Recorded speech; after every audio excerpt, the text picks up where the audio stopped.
He is a very dedicated teacher and researcher. He has more than 15 years teaching experience and research experience in the area of mathematics. Presently, he is working as an assistant professor in the Department of Mathematics at PPN College, Kanpur, and also guiding PhD students as supervisor.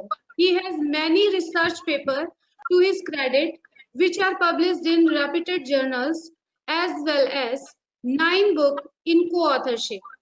He is also member of editorial board and reviewer of Journal of Advanced Urban and Transportation System.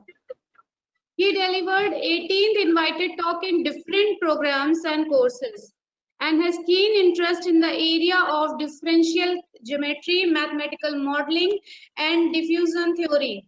Now I would like to request Dr. Arora, please give your talk, sir. Please. Thank you for such a nice introduction, Poonam ma'am. A very good morning to all present here. I feel really honored to get a chance to share my views in such an elite class. I'm really thankful to the organizers for providing me this opportunity. Though my talk is about a topic uh, which is purely has its roots in mathematics, but I will try to make it as simple as possible.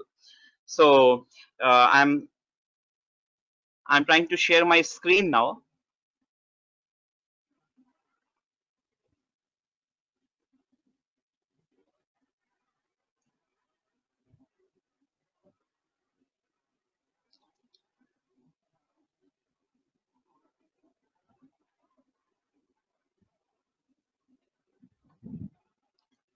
Is the presentation visible in the full screen? Yes, sir. Yes, sir. Okay, thank you. So the outline of the talk will be as follows. As you can see on the screen, first we will discuss what is actually mathematical programming. Then we will move forward towards our main topic, which is linear programming, and followed by some examples, developing some linear programming models, and ending with simplex method and suggested reading. With also the most important thing will be open source support that I will try to discuss. So first of all, let us have a look at mathematical programming. What is mathematical programming? Actually, mathematical programming is nothing but it is a set of collection of optimization techniques which involve optimization of an objective function depending upon a set of decision variables, and those decision variables are not unlimited. They are bounded by a set of conditions or constraints. Is bilingual okay, Poonam ma'am, or I should? Yes sir, bilingual, use bilingual. Okay तो अगर हम लोग इसको और ज्यादा सरल तरीके से समझने की कोशिश करें तो मैथमेटिकल प्रोग्रामिंग एक कोई एक टॉपिक नहीं है.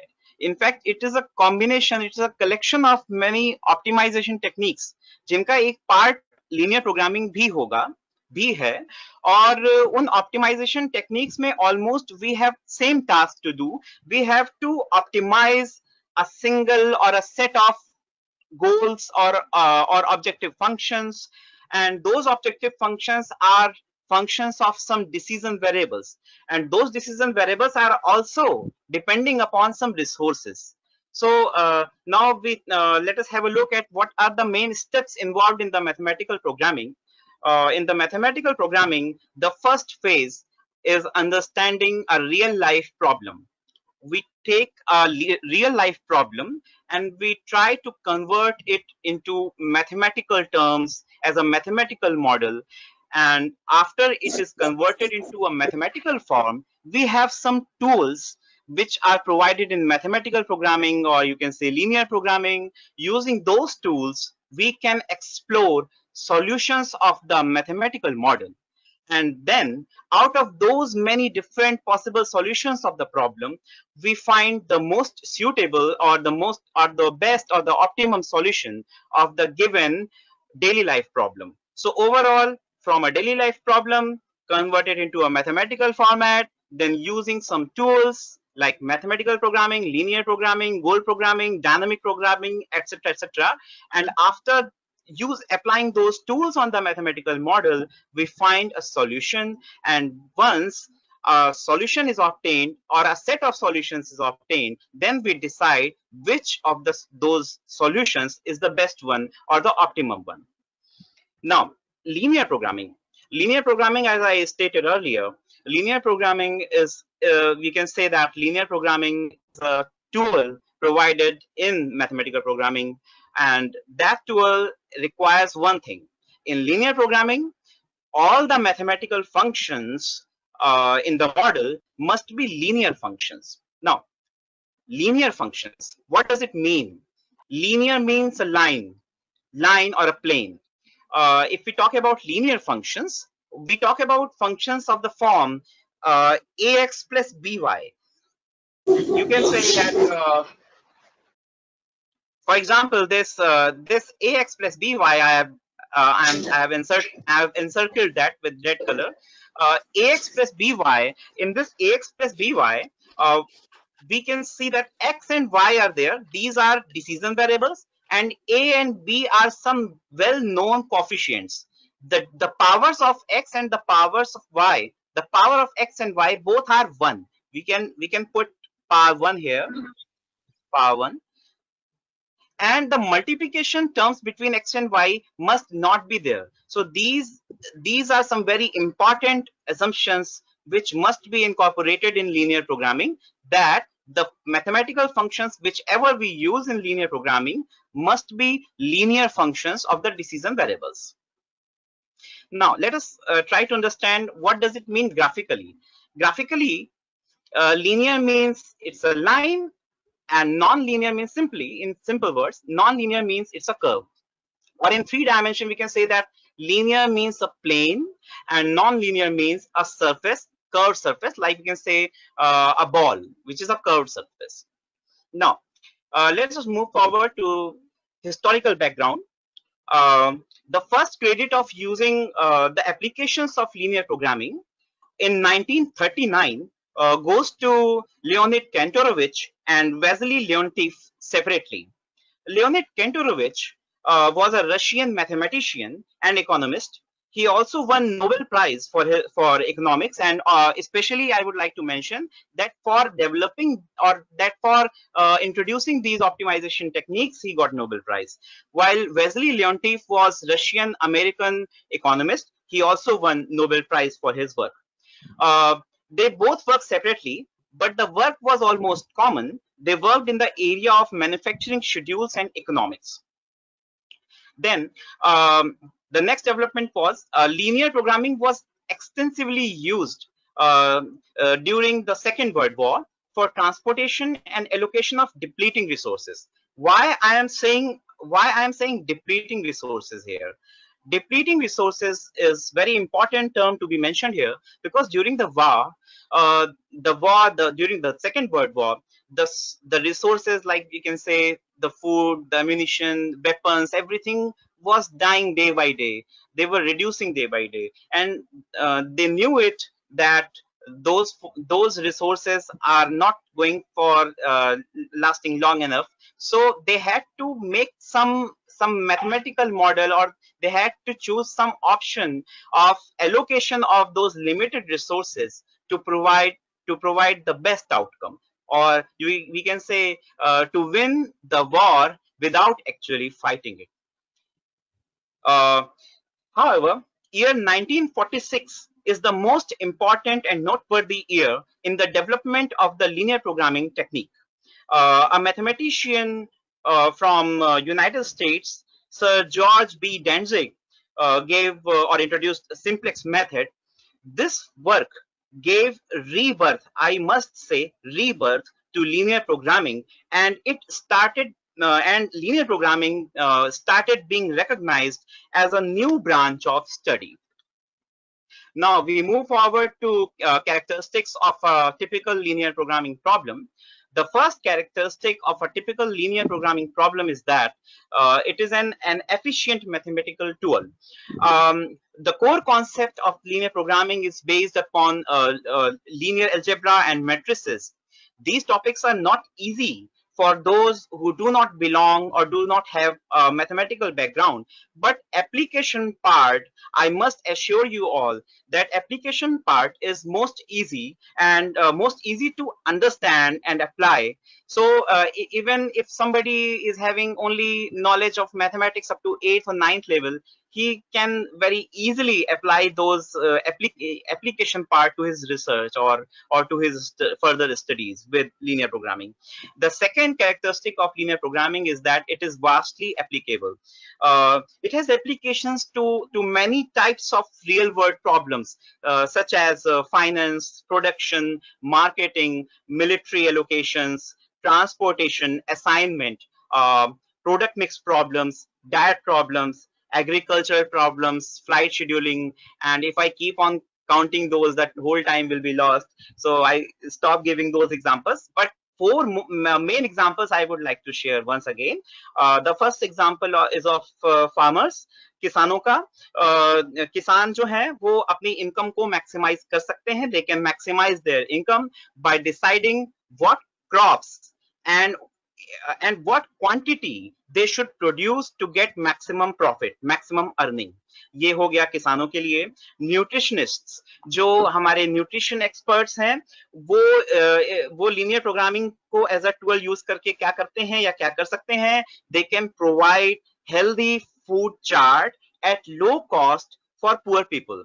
बहुत ही लो कॉस्ट में और एक हेल्दी फूड चार्ट प्रिपेयर कर सकते हैं, जिससे कि जो एक मिनिमम रिक्वायरमेंट्स हैं हेल्दी बीइंग के लिए वो भी पूरी हो सके और साथ में जो उसके एक्सपेंसेस हैं वो भी मीट आउट हो सके, even for a poor family also. The third one is for airlines. Airlines use optimization techniques or these linear programming techniques to schedule their flights and pilots. Optimization through linear programming may increase the efficiency of the airlines, and it further reduces the cost. Linear programming is helpful to economists to find most cost efficient approach to a problem under all the constraints. देखिए हर एक situation में constraints जरूर होंगे और उन सभी constraints को meet out करते हुए कॉस्ट इफेक्टिव सॉल्यूशन या कॉस्ट इफेक्टिव अप्रोच देना एक इकोनॉमिस्ट के लिए बहुत ही अच्छा कंट्रीब्यूशन माना जाता है. तो उनके लिए भी लीनियर प्रोग्रामिंग एक बहुत ही इंपॉर्टेंट टूल हो सकता है. The next characteristic of the linear programming is that it deals with limited resources. The resources are not infinite, and still we are able to get some optimum allocation or optimum utilization through using we must have an objective function and resource constraints. जैसा कि मैंने पहले भी आपको बताया कि एक objective function हमें डेवलप करना होता है मैथमेटिकल फॉर्म में, जो कि लीनियर होना चाहिए, क्योंकि हम लोग लीनियर प्रोग्रामिंग की बात कर रहे हैं और उस ऑब्जेक्टिव फंक्शन को ऑप्टिमाइज करना हमारा गोल है. और जो रिसोर्स कंस्ट्रेंट्स हैं, रिसोर्सेज क्या हो सकते हैं? रिसोर्सेज हो सकते हैं मैन पावर, रिसोर्सेज हो सकते हैं इलेक्ट्रिसिटी, इसी तरह से मशीन आवर्स. मशीन बहुत देर तक अगर हम लोग नहीं यूटिलाइज कर सकते हैं, मशीन का ओवर यूटिलाइजेशन मशीन को खराब होने की तरफ ले जा सकता है.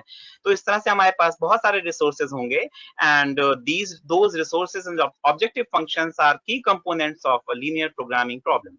All the expressions must be linear, and yes, we must have non-negative restrictions over all decision variables. ये नॉन नेगेटिव रिस्ट्रिक्शंस एक बहुत ही इंपॉर्टेंट कैरेक्टरिस्टिक है, क्योंकि जो भी फिजिकल क्वांटिटीज हैं वो नेगेटिव में कभी काउंट नहीं होती हैं. इसलिए नॉन नेगेटिव रिस्ट्रिक्शंस जो हमारे जितने भी डिसीजन वेरिएबल्स होते हैं उसके ऊपर हम लोग अप्लाई करते हैं. The last most important characteristic and feature of typical linear programming problem is that with linear programming is an art. It is an art of not just posing or understanding problems, but also to provide best possible or best available solution.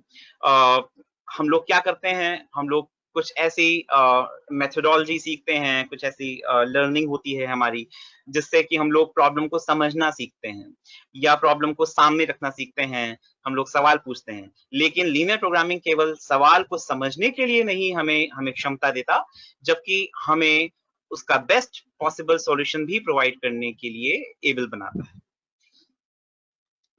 Now, what are the main assumptions of linear programming? The main assumptions of linear programming are 5 assumptions. Those are proportionality, additivity, divisibility, certainty and non-negative finitely many. In assumptions को अलग अलग समझना बहुत जरूरी है, तो मैं बारी बारी से सारे assumptions की बात करता हूं. पहला assumption हम लोग लेंगे proportionality. Proportionality का क्या मतलब है? Proportionality का मतलब है कि the amount of each resource and its contribution to the objective function must be proportional to the value of decision variable. क्या मीनिंग है इसका? देखिए, बहुत ही सरल शब्दों में अगर मैं बात करूं प्रोपोर्शनैलिटी के बारे में, तो मैं आपको पहले एक नेक्स्ट स्लाइड पे ले चलता हूं. वहां पे मैंने समझाने के लिए ये देखिए, प्रोपोर्शनैलिटी को मैं एक्सप्लेन करता हूं. यहाँ पर आपको ऊपर एक टेबल दिख रही होगी जिसमें कि हम बात कर रहे हैं किसी पर्टिकुलर प्रोडक्ट की जिसके नंबर ऑफ यूनिट्स अगर 1 है, तो हमने सपोज किया है, we have suppose that if the number of units of the product is 1, then the processing time on a certain machine is 5 hours. Say, suppose that it is 5 hours, and the profit that product gives the manufacturing company is rupees 100. Suppose it.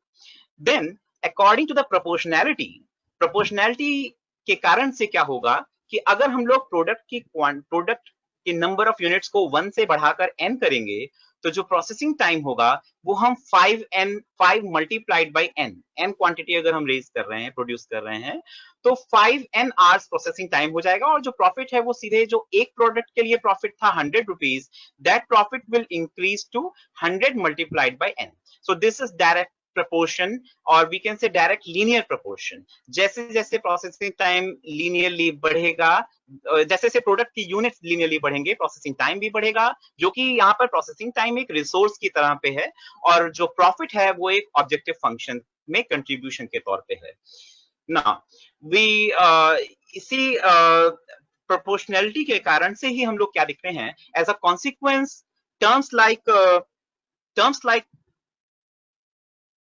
terms like C1x1, C2x2 are present in the objective function and constraints. ये हम लोग बाद में जब एक formulation करेंगे linear programming का, तो इस तरह के टर्म्स वहां पर अवेलेबल होंगे. तो वो this is just because of this assumption of proportionality. Here x1 and x2 are decision variables and C1 and C2 are well known coefficients. मैं आपको अगर C1 C2 के बारे में बताऊं, तो जैसे कि यहाँ पर हम लोग प्रोपोर्शनैलिटी एक्सप्लेन्ड वाली फर्स्ट टेबल में देख रहे हैं, तो यहाँ पर आप देख सकते हैं कि जो 5 है, 5 C1 के प्लेस पर है और जो 100 है वो एक तरीके से प्रॉफिट फंक्शन में जो कॉफिशिएंट है वो वहां पर C1 या C2 जो भी कॉफिशिएंट लोग चूज करें वो उसकी जगह पे है. Now we come to the next assumption, which is additivity. Additivity means that the total value of objective function and a resource utilized is equal to the contribution of each decision variable to the objective function or sum of the resource utilization corresponding to each decision variable. अगर हम लोग इसको और अच्छे से समझना चाहें तो एडिटिविटी के बारे में अगर हम लोग बात करें, सपोज करें कि हम लोग के पास में दो प्रोडक्ट्स हैं, product A and product B.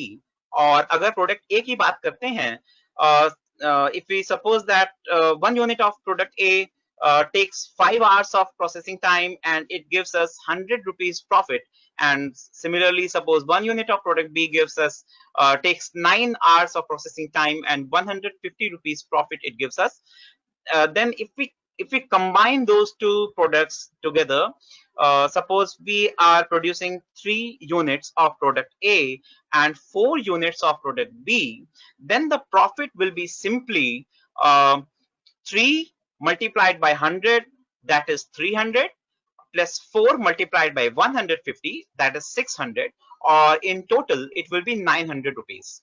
And similarly the processing time will be 15 plus 36, that is 15 units. Similarly, if we take some unknown quantities or decision variables m and n here, so then the profit will be simply 100m plus 150n, and the processing time will become 5 multiplied by m plus 9 multiplied by n hours. So this is all about additivity assumption of the linear programming. Now we come to the next assumptions: divisibility, certainty, and non-negativity. Divisibility means continuity, we can say it. In divisibility, the decision variables are considered to be continuous, or you can say that the decision variables can assume any non-negative or any zero or positive value. The main divisibility to highlight is that in divisibility assumption, the decision variables are assumed to be continuous. Continuous means ऐसा नहीं होगा कि decision variables की values 1, 2, 3, 4, 5 ही होंगी, पूर्णांक या integer ही होंगी. उनके बीच में जो फ्रैक्शंस आएंगे, लाइक 1.5, 1.5, आई मीन टू से 1.9, 2.1, इस तरह के वैल्यूज भी हम लोगों को डिसीजन वेरिएबल्स की मिलेंगी, और वो उसी फॉर्म में हमें सॉल्यूशंस लीनियर प्रोग्रामिंग के प्रॉब्लम के मिलेंगे. यहाँ पर मैं मेंशन करूंगा कि ये जो एक assumption है डिविजिबिलिटी का, ये कभी-कभी एक प्रॉब्लम भी बन जाता है, क्योंकि बहुत सारी सिचुएशंस ऐसी हैं डिविजिबिलिटी में जहां पर हम लोग नॉन इंटीजर वैल्यूज को एक्सेप्ट नहीं कर सकते हैं. क्योंकि नॉन इंटीजर वैल्यूज को एक्सेप्ट कर लेने का मतलब हो गया कि सपोज करें कि एक मैन्युफैक्चरिंग यूनिट है जो कि शर्ट्स बनाती है, तो हमारा सॉल्यूशन ऐसा नहीं होगा कि जो मैन्युफैक्चरिंग यूनिट है वो 500.75 शर्ट्स 0.75, ये जो 0.75 वाला पोर्शन है डेसिमल, ये वहां पर डिसीजन वेरिएबल में नहीं आना चाहिए. तो इसको भी हम लोग आगे दूर कर सकते हैं इंटीजर प्रोग्रामिंग प्रॉब्लम के जरिए. फिलहाल लीनियर प्रोग्रामिंग प्रॉब्लम में हम लोगों को हर तरह की नॉन नेगेटिव वैल्यूज लेनी होती हैं डिसीजन वेरिएबल्स के लिए. Now next is certainty. Certainty का क्या मतलब है यहाँ पर? सर्टेनिटी का मतलब है कि जो रिसोर्सेस की अवेलेबिलिटी है, जो हर एक वेरिएबल का कंट्रीब्यूशन ऑब्जेक्टिव फंक्शन के लिए है, और जो कंस्ट्रेंट्स हैं वो बिल्कुल सर्टेनिटी के साथ में पता होने चाहिए. क्योंकि अगर हम लोग यहाँ पर वेरिएबल्स को वेरी करने लगेंगे, या रिसोर्सेस का अमाउंट, अगर हम सपोज करें कि हमने ये एक हम suppose we are doing a research जिसमें कि हम लोगों ने कोई पर्टिकुलर सपोज कीजिए मैंने आवर्स लिए 1000 आवर्स ऑफ वर्किंग, लेकिन नेक्स्ट डे मुझे पता चला कि नहीं, सिचुएशन कुछ गड़बड़ होने वाली है, जस्ट लाइक कोरोना. तो हम लोगों को अगर वो बीच में 500 आवर्स का वर्क कम करना पड़ जाए, तो ये इस तरह की जो सडन सिचुएशंस आती हैं, ये लीनियर प्रोग्रामिंग में हैंडल करना डिफिकल्ट हो जाता है.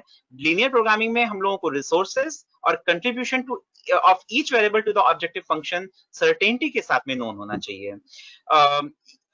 ये भी कह सकते हैं कि सर्टेनिटी assumption का मीनिंग ये हुआ कि लीनियर प्रोग्रामिंग एक बहुत ही शॉर्ट पीरियड ऑफ स्टडी के लिए अच्छे रिजल्ट्स दे सकती है.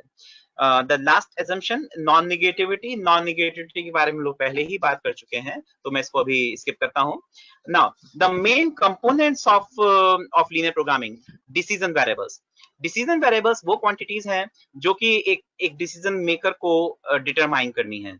जैसा कि अभी हम लोग पीछे टेबल्स में देख रहे थे कि मैं m या n एज्यूम कर रहा था कि m units of product A develop करेंगे और n units of product B develop करेंगे. वहां पर m और n अननोन है, उन्हीं पर हमें डिसीजन लेना है कि हम कितने यूनिट्स डेवलप करें. Those are simply decision variables. Objective function decision variables का लीनियर फंक्शन होगा. Objective function somehow up to some extent हमारे प्रॉफिट को या लॉस को रिप्रेजेंट करता है. अगर ये हमारा प्रॉफिट है तो हम इसे मैक्सिमाइज करते हैं, और अगर ये हमारा लॉस है तो हम इसे मिनिमाइज करते हैं. कंस्ट्रेंट्स रिसोर्सेस के लिमिटेड होने के कारण से ही आते हैं, और रिसोर्सेस बहुत ही लिमिटेड हैं. That is why some important constraints are introduced in the linear programming and non-negative restrictions. These all are 4 main components of linear programming problem. Now, मैंने बोला था कि मैथमेटिकल टर्म्स होंगे इसमें, लेकिन मैं फिर भी कोशिश कर रहा हूं कि जितना सिंपल हो सके, जो कि सबके लिए बहुत ही आसानी से समझने में आए, वहीं तक रखूं इसे. तब भी फिर भी थोड़ी बहुत बातें हम लोग को मैथमेटिकल टर्म्स के बारे में करनी होंगी। जैसे हम सपोज करें कि हमारे पास में n डिसीजन वेरिएबल्स हैं, suppose we have n decision variables, जैसे वहां m और n थे, suppose x1, x2, x3, xn, suppose these are decision variables, and then the objective function is of this form: c1x1 plus c2x2 plus and so on cnxn। यहाँ पर हम क्या देख रहे हैं कि x1, x2, x3 में ये एक लीनियर फंक्शन है, c1, c2, c3, cn are unknown coefficients, subject to the following constraints. ये कुछ कंस्ट्रेंट्स हम देख रहे हैं, ये कंस्ट्रेंट्स उतने ही होंगे जितनी कि हमारे पास रिसोर्सेज होंगी, जैसे कि B1, B2, BM, these are availability, maximum availability of resources, और हमारे डिसीजन वेरिएबल्स ऐसे होने चाहिए कि हमारी किसी भी रिसोर्स का यूटिलाइजेशन उसकी मैक्सिमम अवेलेबल वैल्यू से ज्यादा ना होने पाए। इसलिए यहाँ पर लेस देन इक्वल टू जो चिन्ह साइन यूज किए गए हैं, these are the utilization of resources due to the decision variables, and B1 here is the maximum available amount of first resource. So if we have m resources, we will have m linear constraints. यहाँ पर हम देख रहे हैं a11, a12, ये सभी साथ ही साथ में b1, b2, c1, c2, ये सभी कांस्टेंट्स हैं। और सबसे इंपॉर्टेंट चीज, xj greater than equal to 0, it means that x1 greater than equal to 0, x2 greater than equal to 0, जितने भी हमारे डिसीजन वेरिएबल्स होंगे उसमें से कोई भी हम निगेटिव एज्यूम नहीं करेंगे, वो सारे नॉन निगेटिव होंगे। कुछ एग्जांपल्स लेते हैं लीनियर प्रोग्रामिंग प्रॉब्लम के। सपोज करते हैं कि हमारे पास में एक मैन्युफैक्चरिंग कंपनी है, सपोज एक मैन्युफैक्चरिंग कंपनी है एबीसी, जो कि शर्ट्स और पैंट्स मैन्युफैक्चर करती है। यहाँ रिसोर्सेज क्या हमने लिए हैं, रिसोर्सेज और भी हो सकते हैं, लेकिन इस पर्टिकुलर प्रॉब्लम में मैंने दो रिसोर्सेज जैसे कंसीडर किए। पहला है सिलाई machine, swing machine, and second one is cutting machine. ये मशीन्स को यूज करने के लिए भी सीमित घंटे होंगे, क्योंकि मैन पावर भी उसी हिसाब से होगा। स्विंग मशीन को 2000 घंटे और कटिंग मशीन को 3500 घंटे यूज किया जा सकता है। हर एक शर्ट को स्विंग मशीन पे 1 घंटा और कटिंग मशीन पे 1 घंटे 30 मिनट का समय चाहिए। सिमिलरली पैंट के लिए भी कुछ समय दिए गए हैं। सबसे इंपॉर्टेंट चीज है, प्रॉफिट पर शर्ट इज ₹100 एंड पर पैंट इज ₹75। तो यहाँ पर हम लोग एक प्रॉब्लम देख रहे हैं जो कि बिल्कुल परफेक्ट है लीनियर प्रोग्रामिंग फॉर्मेट में ले आने के लिए। क्यों? क्योंकि हमने जो एजम्पशंस हैं वो एक तरीके से यहाँ फॉलो करने की पूरी तैयारी कर रखी है। अगर हम लोग बात कर रहे हैं एक शर्ट के ऊपर जो प्रॉफिट है वो ₹100 का है और एक पैंट पर जो प्रॉफिट है वो ₹75 का है, तो if we suppose that x1 units of shirts and x2 units of pants we are going to manufacture, then the profit on over the shirts will be 100x1 and the profit over the pants will be 75x2। देखिए यहाँ पर 100x1 क्यों आया, किस assumption के कारण से आया? This is because of that proportionality assumption. और जो दूसरा एजम्पशन है एडिटिविटी एजम्पशन, उसको अगर हम लोग यूटिलाइज करेंगे तो जो टोटल प्रॉफिट बनेगा वो होगा 100x1 प्लस 75x2। मैंने यहाँ पर सोच रखा था कि हम बात करूंगा आप सभी से कि डिसीजन वेरिएबल्स हमें यहाँ क्या लेने चाहिए, लेकिन समय इतना ज्यादा नहीं रहेगा, तो डिसीजन वेरिएबल्स मैंने भी डिस्क्लोज किए। x1 और x2 जो मैंने लिए हैं, x1 is number of shirts and x2 is number of pens. Let us have a look at some other examples also. हम लोग एक प्रॉब्लम लेते हैं जिसमें हम लोग पूरा डेवलप करते हैं लीनियर प्रोग्रामिंग मॉडल को। सपोज करते हैं कि एक मैन्युफैक्चरर है which produces two types of models, M1 and M2. Each model of type M1 requires 4 hours of grinding and 2 hours of polishing, whereas each model of M2 requires 2 hours of grinding and 5 hours of polishing. Manufacturer के पास में 2 grinders हैं और 3 polishers हैं. Each grinder works for 40 hours a week and each polisher works for 60 hours a week. अगर हम लोग बात करें 2 grinders हैं और एक grinder 40 hours एक हफ्ते में काम करता है, तो 2 grinders मिल करके 80 hours काम कर पाएंगे एक हफ्ते में, और 3 पॉलिशर्स मिल करके, एक पॉलिशर 60 आवर्स एक हफ्ते में काम करता है, तो 3 पॉलिशर्स मिल करके 180 आवर्स काम कर पाएंगे पूरे हफ्ते मिला करके। Now profit on each unit of M1 model is ₹3 and each unit of model M2 is ₹4. Whatever produced is sold. ये भी एक बहुत इंपॉर्टेंट assumption है, क्योंकि देखिए मैंने कहा था सर्टेनिटी बहुत जरूरी है। तो यहाँ पर अगर ये सर्टेनिटी नहीं होगी कि जो कुछ भी मैन्युफैक्चरिंग यूनिट प्रोड्यूस कर रही है वो उसका मार्केट में सोल्ड आउट होगा, अगर ये सर्टेनिटी नहीं होगी कि कितने घंटे पॉलिशर काम कर सकता है और कितने घंटे ग्राइंडर काम कर सकता है, या अगर ये सर्टेनिटी नहीं होगी कि कितने रुपीस का प्रॉफिट मॉडल M1 और कितने रुपीस का प्रॉफिट मॉडल M2 पर होता है, तो हम लीनियर प्रोग्रामिंग प्रॉब्लम में इसे कन्वर्ट या एक अच्छे लीनियर प्रोग्रामिंग मॉडल में इसे कन्वर्ट नहीं कर पाएंगे।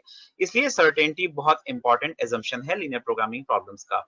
अगर हम लोग इसे एक लीनियर प्रोग्रामिंग फॉर्म में डेवलप करते हैं तो कैसे करते हैं देखते हैं। देखिए सबसे पहला जो स्टेप है फॉर्मुलेशन का वो है identification of the decision variables of the problem. तो सबसे पहले मैंने सपोज किया कि x1 और x2 नंबर ऑफ यूनिट्स हैं M1 और M2 मॉडल के। उसके बाद में हम लोगों ने एक ऑब्जेक्टिव फंक्शन डिफाइन किया। देखिए अभी मैंने बात की थी पिछली स्लाइड में, मैं आपको फिर से दिखा देता हूं कि ₹3 का प्रॉफिट था ईच यूनिट ऑफ M1 पे और ₹4 का प्रॉफिट था each unit of model M2 पे। तो अगर हम लोग x1 और x2 number of units suppose कर रहे हैं कि हम प्रोड्यूस करेंगे, तो जो टोटल प्रॉफिट होगा that will be 3 multiplied by x1 plus 4 multiplied by x2 under the assumptions of proportionality and additivity. Now we have to state the constraints also. यहाँ पर constraints क्या थे? Constraints यहाँ पर थे कि जो हमारा ग्राइंडर है वो मैक्सिमम 80 आवर्स तक काम कर सकता है और जो हमारा पॉलिशर है वो मैक्सिमम 180 आवर्स तक काम कर सकता है। So we have two resources, limited resources I must say, and according to availability of two resources we will have exactly two constraints. Each resource gives us one constraint. So the first constraint is 4x1 plus 2x2 less than equal to 80. ये कहां से आ रहा है? देखिए 80 hours हमारे पास में जो अवेलेबल था, 80 आवर्स हमारे पास में ग्राइंडर अवेलेबल था और उस ग्राइंडर पर हर एक यूनिट M1 का प्रोड्यूस करने के लिए 4 आवर्स चाहिए थे, 4 आवर्स, और M2 का हर एक यूनिट प्रोड्यूस करने के लिए ग्राइंडिंग मशीन पर हमें 2 आवर्स चाहिए थे। तो अगर हम लोग x1 और x2 यूनिट्स एज्यूम कर रहे हैं M1 और M2 के, तो ओवरऑल हमें 4x1 प्लस 2x2 आवर्स चाहिए होंगे और वो 4x1 प्लस 2x2 आवर्स जो होंगे वो maximum available time of use of grinder जो कि 80 आवर्स इन अ वीक है, उससे ज्यादा नहीं हो सकता। तो इस तरह से हम लोगों ने एक कंस्ट्रेंट फॉर्म किया है और सिमिलरली जो पॉलिशर है उसके अकॉर्डिंग हम लोग एक और कंस्ट्रेंट फॉर्म कर लेंगे।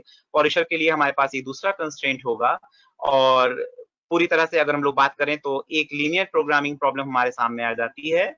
जो पहला ये कंपोनेंट है दिस इज ऑब्जेक्टिव फंक्शन,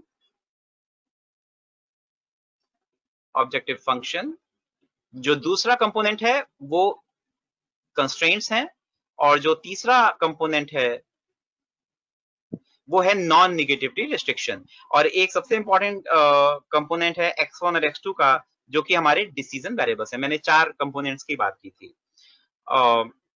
एक एग्जांपल और है, हम लोग इसको स्किप करते हैं क्योंकि मुझे एक बहुत ही इंपॉर्टेंट थोड़ा सा और डेली लाइफ से जुड़ा हुआ एग्जांपल आपसे शेयर करना है, इसलिए मैं इस एग्जांपल को स्किप करता हूं।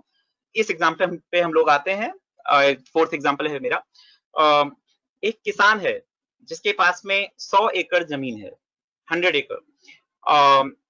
जितने भी उस जमीन में वो टमाटोज, अनियन और रेडिशेस वो रेज करता है, ग्रो करता है। जो प्राइस उसे मिलता है वो है ₹1 पर केजी टोमेटोज, ₹0.75 पर केजी ऑफ अनियन एंड ₹2 पर केजी ऑफ रेडिशेस। यहाँ पर एवरेज यील्ड पर एकड़ 2000 केजीज ऑफ टोमेटोज है, मतलब 1 एकड़ जमीन में कितने टमाटर वो ग्रो कर सकता है वो 2000 किलोग्राम है। 3000 केजीज ऑफ अनियन और 1000 केजीज ऑफ रेडिशेस। देखिए यहाँ पर सर्टेनिटी होनी चाहिए क्योंकि अगर हम लोग ये बीच में तरह तरह के assumptions और भी लेने लगे कि बीच में अगर मौसम खराब हो जाए, बारिश आ जाए या किसी भी कारण से वो ना कर सके, फर्टिलाइजर की कमी हो जाए अचानक तो क्या होगा, इस तरह की अनसर्टेन सिचुएशंस को लेकर के हम लोग लीनियर प्रोग्रामिंग में आगे नहीं बढ़ते हैं। हम लोग लीनियर प्रोग्रामिंग का एक बहुत इंपॉर्टेंट जो assumption है सर्टेनिटी, उसके अंदर ही रहते हैं। तो फर्टिलाइजर कितना अवेलेबल है वो भी डेटा आपके सामने है, और यस बिल्कुल ऑब्वियस सी बात है कि लेबर रिक्वायर्ड होगा, सोइंग, कल्टीवेटिंग और हार्वेस्टिंग के लिए वो लेबर का भी कंस्ट्रेंट है। और कितना कितना लेबर चाहिए, टोमेटोज और रेडिशेस के लिए 5 मैन डेज चाहिए, और 6 मैन डेज चाहिए अनियन के लिए, और टोटल हमारे पास में 400 man days of labour available है एट ₹20 पर मैन डे। तो इसे हमें लीनियर प्रोग्रामिंग मॉडल की फॉर्म में ले जाना है। लेकिन देखिए, यहाँ मैं क्यों इस एग्जांपल को इंपॉर्टेंट बता रहा हूँ समझने के लिए, क्योंकि इस तरह से अगर हम लोग के सामने प्रॉब्लम होगी तो शायद हम लोग किसी भी कंक्लूजन पे नहीं पहुंच पाएंगे, and we will just be dangling around here and there. So हम लोग को करना ये है कि हम लोग को एक इस प्रॉब्लम के डेटा को एक टेबुलर फॉर्म में रिप्रेजेंट कर लेना चाहिए। जैसा मैंने जानबूझ के पिछले एग्जाम्पल में नहीं किया, ताकि आपको इसकी इंपॉर्टेंस पता चले। ये एक डिफिकल्ट एग्जाम्पल है प्रीवियस एग्जाम्पल के कंपैरिजन में, लेकिन टेबुलर रिप्रेजेंटेशन में देखिए,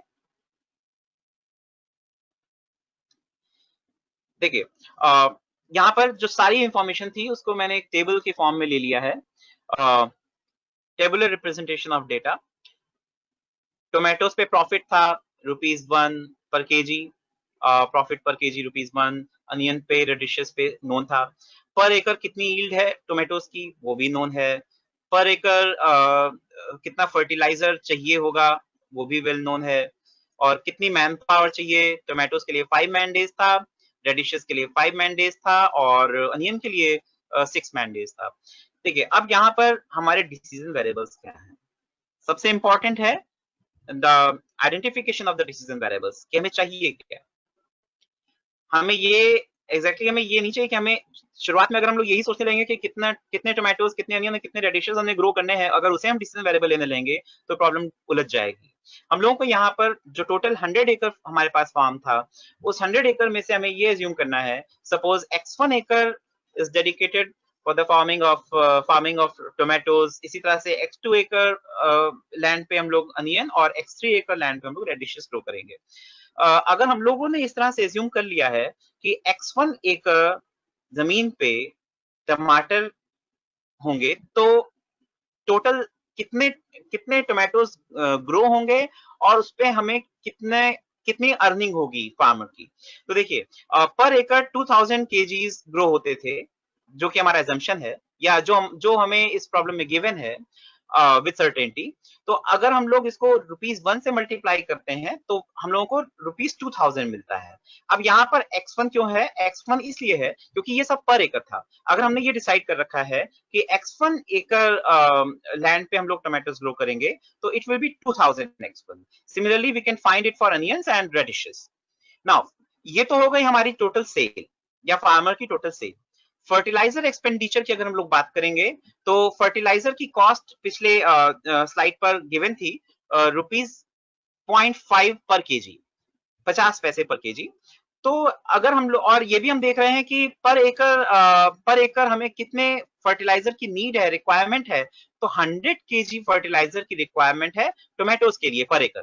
तो हमने कितने एकड़ लैंड में टोमेटोज ग्रो किए हैं, वो है x1 एकड़। तो अगर हम लोग इन्हें मल्टीप्लाई करते हैं और साथ ही साथ में x1 से, क्योंकि x1 एकड़ हमने एलोकेट किया है लैंड टोमेटोज के लिए, तो हमें फर्टिलाइजर एक्सपेंडिचर मिल जाएगा tomatoes के लिए। Similarly, we can find the fertilizer expenditure for onions and radishes also. Labor expenditure भी हम लोग डिटरमाइन कर सकते हैं। और अगर हम लोग इस टोटल जो हमारी टोटल सेल होगी टोमेटोज की, उसमें से ये दोनों कंपोनेंट्स जो कि एक्सपेंडिचर में जा रहे हैं सब्ट्रैक्ट कर देते हैं, तो हम लोग को सीधे सीधे ₹1850 x1 नेट प्रॉफिट टोमेटोज पे मिल जाता है। Similarly, we can find the net profit on onions and net profit on radishes. और अगर हम इन तीनों को प्लेस करते हैं तो हमारा ऑब्जेक्टिव फंक्शन तैयार हो जाता है, जो कि आप लोग पिछली स्लाइड में यहाँ पर आप देख रहे हैं। This is the objective function. Now, the constraint, there are two constraints. Maximum available land was 100 acre. तो इसका मतलब ये हुआ कि टोटल जो हमने डिसाइड कर रखा था एलोकेशन के साथ में कि x1, x2 और x3 एकड़ लैंड हम लोग लेंगे टमाटर, अनियंस और रेडिशेस के लिए, तो उनका जो एडिशन होगा वो 100 एकड़ से ज्यादा नहीं होना चाहिए। और मैक्सिमम अवेलेबल लेबर भी 400 मैन डेज थी, तो 5x1, 5 multiplied by this x1, क्योंकि 5 मैंडेज चाहिए टोमेटोज के लिए, तो 5x1 plus similarly 6x2 plus 5x3 must be less than equal to 400। तो हमारे पास ये दोनों कंस्ट्रेंट्स हैं, एंड x1 और x3 हमारे जो है डिसीजन वेरिएबल्स, ये सभी ग्रेटर देन इक्वल टू 0 होंगे, क्योंकि फिजिकल क्वांटिटी है लैंड नेगेटिव में नहीं हो सकती। ज्यादा ये हो सकता है कि हाँ, अगर फार्मर को किसी चीज की खेती से नुकसान हो रहा है तो वो उसे नहीं करेगा, वो फिर बाकी दो ही चीजें करेगा। तो 0 जरूर वैल्यू हो सकती है, लेकिन नेगेटिव वैल्यू नहीं हो सकती है किसी भी डिसीजन वेरिएबल की। Now we come to the next section, methods of solving linear programming problems. जो पहला मेथड है मैं आपके साथ में शेयर कर रहा हूं, दैट इज ग्राफिकल मेथड। हम लोग एक प्रॉब्लम लेते हैं जिसको कि हम लोग ग्राफिकल मेथड से सॉल्व करते हैं, सॉल्व करने की या समझने की कोशिश करते हैं। प्रॉब्लम है to maximize z is equal to 2x plus 10y subject to some constraints। ये दोनों constraints हैं हमारे, and the third one is non-negativity restriction। अगर हम लोग बात करें ग्राफिकल मेथड की स्टेप बाय स्टेप, तो देखिए यहाँ पर नॉन नेगेटिविटी रिस्ट्रिक्शंस थे, तो जो कुछ भी हमारा सॉल्यूशन सेट होगा वो फर्स्ट क्वाड्रेंट में होगा। थोड़ी सी यहाँ मैथमेटिक्स आ रही है, मैं आपको हल्का सा एक्सप्लेन करने की कोशिश करता हूँ। हम लोग क्या करते हैं, दो एक्सिस कंसीडर करते हैं। एक एक्सिस को हम लोग एक्स एक्सिस और जो दूसरा एक्सिस है उसे हम लोग वाई एक्सिस एज्यूम करते हैं, और आप डायरेक्शन देख पा रहे हैं कि it is this is directed arrow and Y is also directed. तो और इसे हम ओरिजिन कंसीडर करते हैं। ओरिजिन का मतलब है at this particular point X and Y both are 0 0, and as we move towards this right side, x keeps on increasing, and as we move faculty development research। hello, yes, and Yes, as sir, we please move, continue. yes, may I continue?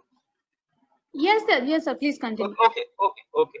So if we move from bottom to top or towards upwards, then y keeps on increasing. So what we can see here, कि at origin the values of x and y both are 0 0, और from this towards this direction x लगातार बढ़ रहा है और towards this direction y लगातार बढ़ रहा है।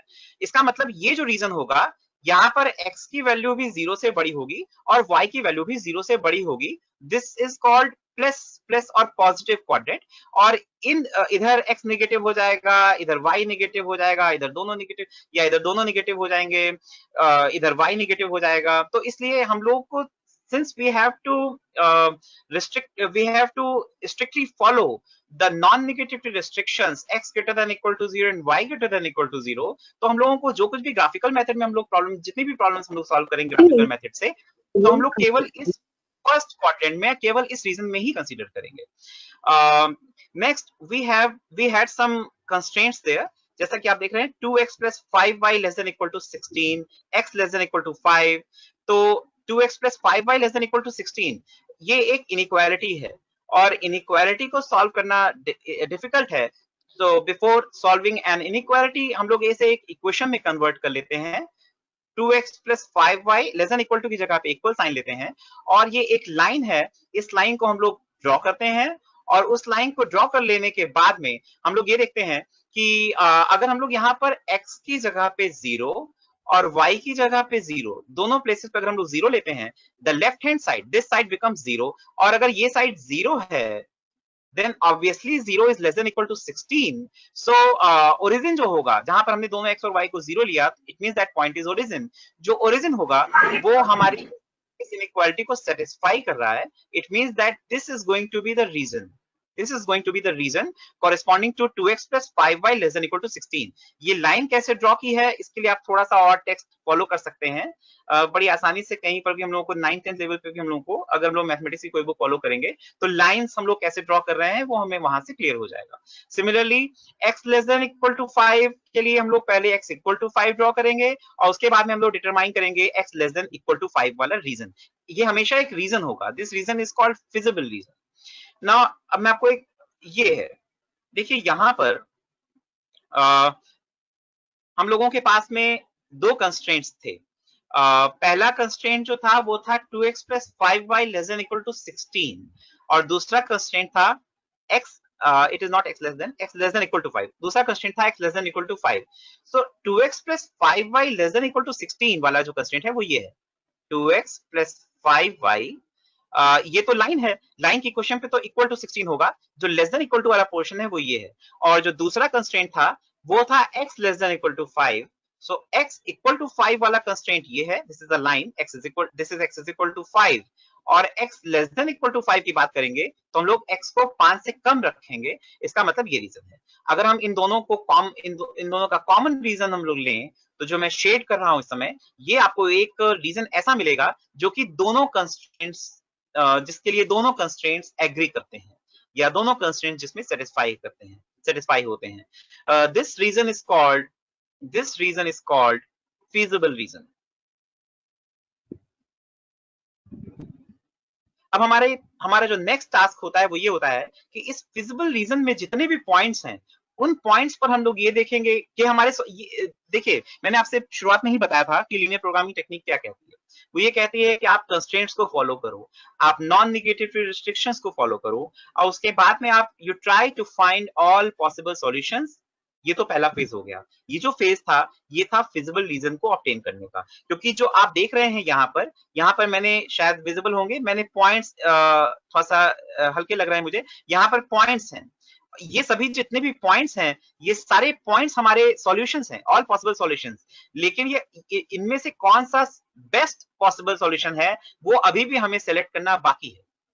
तो कुछ थ्योरी है वो ये बताती है, लीनियर प्रोग्रामिंग प्रॉब्लम्स के थ्योरम्स हैं वो ये बताते हैं कि ये जो कॉर्नर पॉइंट्स हैं, like O, this one, O, this one, A, this one, B and this one C, ये जो कॉर्नर पॉइंट्स हैं, इन्हीं कॉर्नर पॉइंट्स में से किसी एक पॉइंट पर you are going to get the best value of the objective function. तो अगर हम लोग इन कॉर्नर पॉइंट्स की बात करें, O 0 0 था, A क्या है, A है 50, A 50 बहुत आसानी से हम देख सकते हैं, ये लाइन थी x इज इक्वल टू 5, तो इसका मतलब कि x की वैल्यू यहाँ पर 5 है और y की वैल्यू नीचे से ऊपर जाने पर बढ़ रही है और इस लेवल पे y की वैल्यू 0 है, इसका मतलब यहाँ पर भी y की वैल्यू 0 ही होगी। So this point A is nothing but 5,0। This point B is 5,1.2, ये हम लोग डिटरमाइन कर सकते हैं क्वेश्चंस को साथ में सॉल्व करके, और C पॉइंट इज 0,3.2। अब अगर हम लोग O पर, A पर, B पर और C पर बारी बारी से, हमारा जो ऑब्जेक्टिव फंक्शन है, हमारा ऑब्जेक्टिव फंक्शन क्या था, हमारा ऑब्जेक्टिव फंक्शन था z is equal to 2x plus 10y। अगर हम लोग इस ऑब्जेक्टिव फंक्शन की वैल्यू को इन चारों कॉर्नर पॉइंट्स पर बारी बारी से डिटरमाइन करते हैं, इवेल्युएट करते हैं, तो 0, 10, 22 और 32, इसका मतलब हो गया कि जो 32 हमें मिल रही है वैल्यू, ये maximum value of objective function है जो कि हमारे कॉर्नर पॉइंट C पर हमें मिल रही है। इसलिए जो हमारा बेस्ट पॉसिबल सॉल्यूशन है वो C है, जिस पर x की वैल्यू 0 है और y की वैल्यू 3.2 है। तो ये हमारा सॉल्यूशन हुआ। मैंने पहले भी कहा था कि हम देखिए यहाँ तक हम लोगों ने दो फेजेस डिस्कस किए हैं। पहली फेज थी formulation of linear programming problem, और जो दूसरी फेज अभी हम लोग बात कर रहे हैं वो है giving solution to the linear programming problem, not just posing a problem but also providing solution, not just understanding of the problem but also providing solution of the problem. This is all about linear programming. This is all about graphical method. Next we come to the simplex method. Hello sir, yes sir, yes, आप मुझे 15 minutes पहले बता दीजिएगा तो उसी हिसाब से मैं अपने लेक्चर को कंक्लूड करने की तरफ बढ़ूंगा, अपनी टॉक को, आई शुड नॉट से, ये डिस्कशन है नॉट लेक्चर, इस डिस्कशन को कंक्लूड करने की तरफ बढ़ूंगा। आप मुझे 15 मिनट्स पहले बता दीजिएगा, जो मेरा ड्यू टाइम Please होगा। conclude in within 10 minutes. Okay okay okay, ठीक है। तो ठीक है, मैं कुछ चीजें फिर अभी स्किप करते हूँ, मैं इसी को कंक्लूड करता हूँ। Thank you. Okay. Now simplex method, देखिए अभी हम लोगों ने ग्राफिकल मेथड के बारे में बात की, लेकिन जो ग्राफिकल मेथड है इसकी कुछ लिमिटेशंस हैं। ग्राफिकल मेथड की पहली लिमिटेशन तो अभी आपने तुरंत एक ऑब्जर्व करी कि हम लोग ग्राफिकल मेथड पे क्या कर रहे थे कि एक पेपर पे हम लोग कुछ ग्राफ्स प्लॉट कर रहे थे, लेकिन वहां पर हमने ध्यान दिया कि 2 ही एक्सिस पॉसिबल हैं एक पेपर पे। अदरवाइज अगर हम लोगों के पास में 3 वेरिएबल्स होंगे तो हम लोग स्पेस में यानी कि 3D में चले जाएंगे, या 4 होंगे तो 4D 5D 6D, जो कि हमारे लिए पॉसिबल नहीं होगा विजुलाइज करना। और 3D तक तो पॉसिबल है, बट वो भी बहुत ही टीडियस होता है, वहां पर लाइंस की जगह पे प्लेन्स ड्रॉ होते हैं। इसलिए ग्राफिकल मेथड की एक लिमिटेशन है कि हम लोगों के पास में जो डिसीजन वेरिएबल्स हैं वो 2 हों, या फिर जो हमारे पास कंस्ट्रेंट्स हैं वो भी बहुत ज्यादा ना हो। अगर इनमें से एक भी कंडीशन फेल होती है तो लीनियर प्रोग्रामिंग प्रॉब्लम को सॉल्व करना ग्राफिकल मेथड की हेल्प से डिफिकल्ट हो जाता है। और मैंने शुरुआत में बताया कि सबसे इंपॉर्टेंट जो एक डेवलपमेंट फेज में एक पन्ना जो जुड़ा था वो था 1946 में सर जॉर्ज बी डेंजिक ने एक बहुत ही पावरफुल टेक्निक दी थी, which is simplex method. Simplex method की एक और बहुत ही अच्छी बात मैं आपसे शेयर करता हूँ। सिंप्लेक्स मेथड के बारे में एक सबसे अच्छी बात यह है कि सिंप्लेक्स मेथड में हम लोगों को जितने भी, जैसे यहाँ पर हम लोग देख रहे थे कि जितने कॉर्नर पॉइंट्स थे, उन सभी कॉर्नर पॉइंट्स पर हम लोगों को ऑब्जेक्टिव फंक्शन की वैल्यूज को डिटरमाइन करना है। लेकिन सिंप्लेक्स मेथड में हमें सारे कॉर्नर पॉइंट्स पर बारी बारी से विजिट करना जरूरी नहीं होता है। सिंप्लेक्स मेथड वो खुद ही एक ऐसी अप्रोच है कि वहां पर हम लोगों को कुछ सेलेक्टेड पॉइंट्स पर ही value of the objective function को डिटरमाइन करना होता है। और उससे भी अच्छी बात यह है कि हर एक स्टेप पर जो सॉल्यूशन मिलता है वो पिछले स्टेप पर, सॉल्यूशन का मतलब मेरा ऑब्जेक्टिव फंक्शन यानी कि z से है, तो हर एक स्टेप पर जो z की वैल्यू मिलती है वो ऑब्जेक्टिव फंक्शन की वैल्यू या प्रॉफिट की वैल्यू मिलती है, वो पिछले स्टेप पर जो उसकी वैल्यू मिली थी उससे बेटर होती है। इसका मतलब लगातार हम लोग इंप्रूवमेंट की तरफ बढ़ते रहते हैं। और साथ ही साथ में फिजिबिलिटी यानी कि फिजिबल रीजन में बने रहना, ये ऑटोमेटिकली एश्योर किया जाता है सिंप्लेक्स मेथड की टेक्निक में। तो सिंप्लेक्स मेथड के डिस्कशन पे फिर मैं नहीं जाऊंगा बहुत ज्यादा, काफी कुछ डिस्कशन यहाँ पे है बट टाइम इज शॉर्ट। तो मैं यहाँ पे क्या करता हूँ, सिंप्लेक्स मेथड का मैंने कुछ प्रोसीजर था, ये पीपीटी शायद आप सबसे शेयर भी हो जाएगी, मैं यहाँ पे प्रोवाइड करा दूंगा, आप देख सकते हैं। हम लोग कुछ बात कर लेते हैं ड्रॉबैक्स या लिमिटेशंस की जो कि लीनियर प्रोग्रामिंग प्रॉब्लम की हैं। लीनियर प्रोग्रामिंग प्रॉब्लम की लिमिटेशंस हैं, हम लोगों ने देखा केवल एक ऑब्जेक्टिव फंक्शन के साथ हम लोग डील कर सकते हैं। डिसीजन वेरिएबल्स जो हैं उनकी फ्रैक्शनल वैल्यूज को एक्चुअली क्या है कि वहां पर तो हम लोग बात कर रहे थे कि डिसीजन वेरिएबल्स जो हैं वो कंटिन्यूअस होते हैं या फ्रैक्शनल वैल्यूज ली जा सकती हैं लीनियर प्रोग्रामिंग में।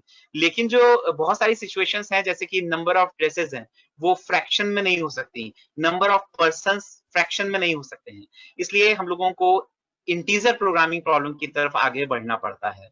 साथ ही साथ में हम लोग एक सिंगल ऑब्जेक्टिव के साथ ही डील कर सकते हैं लीनियर प्रोग्रामिंग में, इसलिए इसके लिए हम लोगों को गोल प्रोग्रामिंग की तरफ बढ़ना पड़ता है। अगर हम लोग ये ऑब्जर्व करना चाहें, जैसे मैंने कहा था सर्टेनिटी की बात की थी, सर्टेनिटी अगर लूज हो रही हो तो क्या करें, सर्टेनिटी के साथ में सारी इंफॉर्मेशन का होना मस्ट रिक्वायरमेंट है लीनियर प्रोग्रामिंग के लिए। अगर वहां पर हमें वेरिएशन का इफेक्ट देखना है तो हम लोग सेंसिटिविटी एनालिसिस की तरफ जाते हैं। और साथ ही साथ में बहुत सारी ऐसी सिचुएशंस होती हैं, जैसे आप सपोज करें एक वॉशिंग मशीन है, वॉशिंग मशीन में अगर एक कपड़े के लिए हम लोग 5 मिनट का टाइम या 10 मिनट का टाइम देते हैं, तो ऐसा तो नहीं होगा कि अगर हमने 2 कपड़े कर दिए तो 30 मिनट का टाइम देना पड़ेगा, 3 कपड़े हैं 30 मिनट का टाइम देना पड़ेगा। तो ये जो एजम्पशंस थे कि प्रोपोर्शनैलिटी 1 यूनिट पे 5 घंटे तो 2 यूनिट पे 10 घंटे, ये एजम्पशंस की भी कई बार फेल कर जाते हैं। इसके हम लोगों को फर्दर रीडिंग भी करनी पड़ती है, आगे के लिए भी हम लोगों को कुछ पढ़ना पड़ता है, लीनियर प्रोग्रामिंग से भी बढ़ना पड़ता है। फर्दर सजेस्टेड रीडिंग है, कुछ टॉपिक्स मैंने यहाँ मेंशन कर दिए हैं जो कि आप लोगों के लिए फायदेमंद होंगे, जैसे कि concept of duality, dual simplex method, integer programming हमें हेल्प करता है जब हमें केवल इंटीजर वैल्यूज चाहिए होती हैं, फ्रैक्शन में नहीं चाहिए होती हैं। और ये तो एक एंडलेस प्रोसेस है, ये प्रोसेस चलता ही रहता है। कुछ बुक्स सजेस्टेड हैं, और सबसे इंपॉर्टेंट चीज, मैं बस 2 मिनट लूंगा, सबसे इंपॉर्टेंट चीज मैं यहाँ पे शेयर कर रहा हूँ, कुछ ओपन सोर्स मटेरियल और सॉफ्टवेयर्स हैं। पहला तो NPTEL पे लिंक्स मैंने प्रोवाइड कर दिए हैं। YouTube पे एक सीरीज ऑफ लेक्चर्स है लीनियर प्रोग्रामिंग की, आप इस पे जा सकते हैं। और कुछ ओपन सोर्स सॉफ्टवेयर्स हैं, और कुछ और भी सॉफ्टवेयर्स अवेलेबल हैं, ओपन सोर्स तो नहीं है बट वो फ्रीली अवेलेबल हैं फिलहाल। तो उनके मैंने लिंक्स प्रोवाइड किए हैं, जिसमें से कि टोरा एक बहुत ही इंपॉर्टेंट सॉफ्टवेयर है। टोरा के बारे में मैं आपको थोड़ा सा शेयर करता हूं। TORA is a very important tool. In fact मैं खुद टोरा को यूज करता हूं। यस, देखिए, दिस इज टोरा। देखिए क्या है, इस मेन्यू में आपको कुछ ऑप्शंस दिख रहे होंगे। Linear equations, linear programming, transportation models, integer programming, etcetera etcetera. जैसे मैं बात करता हूँ किसी एक लीनियर प्रोग्रामिंग की, ठीक। अब यहाँ पर हमारे पास 2 ऑप्शंस हैं। पहला ऑप्शन है कि हम लोग एक नई प्रॉब्लम एंटर करें, या फिर दूसरा ऑप्शन है कि हम लोग एक ऑलरेडी एग्जिस्टिंग फाइल को ले लें। जैसे कि अगर हम लोग एक नई ऑलरेडी एंटर्ड एग्जिस्टिंग फाइल्स हैं, लेकिन अगर हम लोग एक छोटी सी प्रॉब्लम लें, कुछ यहाँ पर हम लोग को और भी इनपुट्स देने हैं, जैसे कि कितने प्लेसेस लेंगे, डेसिमल के बाद कितने प्लेसेस तक हमें एग्जैक्ट इवैल्यूएशन चाहिए। तो हम लोग सपोज करते हैं कि 5 और 2 प्लेसेस तक हम लोग बारी बारी से लेते हैं। अब इनपुट स्क्रीन कैसी होगी? अगर हम लोग इनपुट स्क्रीन पे जाएंगे, हम लोग को बताना पड़ेगा कि कितने डिसीजन वेरिएबल्स हैं। सपोज करते हैं कि 2 डिसीजन वेरिएबल्स हैं और 2 ही कंस्ट्रेंट्स हैं। ये ज्यादा भी हो सकता है। देखिए, सिंपलेक्स मेथड की सबसे अच्छी बात ये है कि ये कंप्यूटर फ्रेंडली है। ये इस अप्रोच को हम लोग कंप्यूटर प्रोग्रामिंग पे ले जा करके, और कंप्यूटर सॉफ्टवेयर की हेल्प से हम लोग सिंपलेक्स मेथड पे जो प्रॉब्लम्स हैं, उन प्रॉब्लम्स को कंप्यूटर की हेल्प से, अगर वो 100 वेरिएबल्स या कंस्ट्रेंट्स होंगे, उससे भी ज्यादा होंगे, तो उसे भी सॉल्व कर सकते हैं। इसके बाद हमें एंटर करना है। अब देखिए, यहाँ पर हमें जो मैक्सिमाइज आप देख रहे हैं, ये मैक्सिमाइज ऑब्जेक्टिव फंक्शन के लिए है। ऑब्जेक्टिव फंक्शन की अगर हम लोग यहाँ पर कोफिशिएंट्स लेते हैं, suppose 5 and suppose 2, now it is 5x1 plus 2x2। उसके बाद में कंस्ट्रेंट्स को अगर हम लोग लेते हैं 2x1 plus 3x2, suppose it is less than 5। और सिमिलरली दूसरा कंस्ट्रेंट है 6x1 plus suppose 3x2 less than equal to suppose it is 10। और अगर हम इसे सॉल्व करने की कोशिश करते हैं, do you wish to save data? मैं इसे भी सेव नहीं कर रहा हूं। Solve problem. अब देखिए, यहाँ पर हमारे पास दोनों ऑप्शंस आ रहे हैं, ग्राफिकली भी और एल्जेब्राइकली भी। ग्राफिकल मेथड्स हम लोग इसे इसलिए सॉल्व कर सकते हैं क्योंकि वेरिएबल्स केवल हमने 2 लिए थे, और एल्जेब्राइकली हम लोग सॉल्व करते हैं इसे। तो एल्जेब्राइकली हम लोग सिंपलेक्स मेथड से सॉल्व करेंगे, और सिंपलेक्स मेथड पे हम लोग सीधे फाइनल सॉल्यूशन पे भी जा सकते हैं, और स्टेप बाय स्टेप जो सॉल्यूशन होगा उस पे भी जा सकते हैं। Now I would go to the output screen. Now, this is the first iteration. Next iteration, yes, the next iteration means पहली iteration के बाद जो जस्ट बाद में जो हमें next iteration मिली, वही हमारी ऑप्टिमल है। और देखिए, यहाँ पर z की मैक्सिमम वैल्यू हमें मिल गई है। z की मैक्सिमम वैल्यू यहाँ पर z की मैक्सिमम वैल्यू 8.33 है, और जो हमारा x1 था, x1 की वैल्यू हमारी 1.67 है। तो इस तरह से हम लोग ग्राफिकली हो या फिर सिंपलेक्स मेथड से हो, ग्राफिकली भी हम लोग को ये सॉफ्टवेयर हेल्प करता है सॉल्व करने में प्रॉब्लम्स को। तो इस तरह से हम लोग सॉफ्टवेयर्स का यूज भी कर सकते हैं।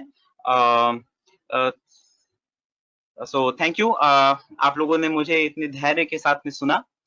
हालांकि ये मैथमेटिक्स का टॉपिक है, लेकिन उम्मीद करता हूँ कि अपनी बात आप तक पहुंचा पाया होऊंगा। यस सर, बहुत अच्छे से आपने अपनी बात पहुंचाई हम लोगों तक।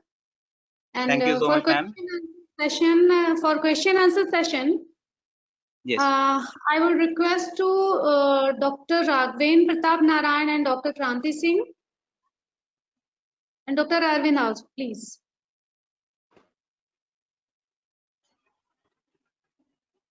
सर, एक क्वेश्चन आया है जी। Why the use of these method in qualitative research methods? Actually quantitative analysis पर तो हम लोगों का फोकस रहता है लीनियर प्रोग्रामिंग में बहुत ज्यादा, क्योंकि हम लोग की जो डिटर्मिनेशन है वो है, लेकिन क्वालिटेटिवली भी हम लोग भी ये बता सकते हैं कि कौन सा which variable is going to provide us more profit, और विच वेरिएबल और which thing is going to provide us better output. तो वहां पर कुछ एक्सटेंट तक हम लोग क्वालिटेटिवली भी इसको फॉलो कर सकते हैं। राघवेंद्र सर, कोई और question? Very nice, Maninder. Thank you. Oh, thank you. I think AK Singh sir है, और thank you so much sir. बिल्कुल सही पहचाना। Thank you sir. पूनम का प्रोग्राम हो और मैं ना रहूं। अरे thank you sir. Thank you sir. ये मेरा सौभाग्य है कि मुझे जो चांस मिला है अपने व्यूज को शेयर करने का। I am really very thankful to the organizers for providing me this golden opportunity. Thank you, sir. There are no questions. And अगर आपके, मैं फिर भी मेरी मेल आईडी ऑर्गेनाइजर्स के पास में, पूनम वर्मा जी के पास में भी है, और मैं अभी भी रिक्वेस्ट करूंगा जो हमारे साथ में जितने लोग जुड़े हुए हैं इस समय, we all are students and teachers, तो हम सभी लोग आपस में शेयर करेंगे तो हम लोग की नॉलेज और बढ़ेगी। और मैं वेलकम करूंगा प्रॉब्लम्स को, अगर हमारे साथ में जुड़े हुए लोग अपनी प्रॉब्लम्स को शेयर करते हैं। मेरी मेल आईडी मैम के पास में है, फोन नंबर भी है, मुझे वो आगे फॉरवर्ड कर देंगी, और जो उसका बेस्ट पॉसिबल, क्योंकि linear programming is going to give the best possible solution, तो मैं कोशिश करूंगा कि उसे बेस्ट पॉसिबल वे में एड्रेस करूं। Thank you so much. Sir, you make it easy. Linear programming, you make it very easy, sir. And Okay, I think you can also see this. There are only appreciation. Very nice lectures, sir. Very well explained. You can also see all chat box. And once again, thank you, sir. And for formal vote of thanks, I request Dr. Vinita Lal. Over to you, ma'am. Okay, thank you, ma'am. Sir, on behalf of our college and organizing team, I would like to special thank you, sir, for coming in very short notice, because your session was on second session. So our team really appreciate your valuable contribution. We are so pleased with your presentation, and your excellent delivery made your marvelous experiences, and your slides were excellent and convey a reality. We have had such a positive comment from everyone in chat box. Thank you, sir, for being a part of this FDP. Thank you. Thank you so much, ma'am. It's a pleasure for me also.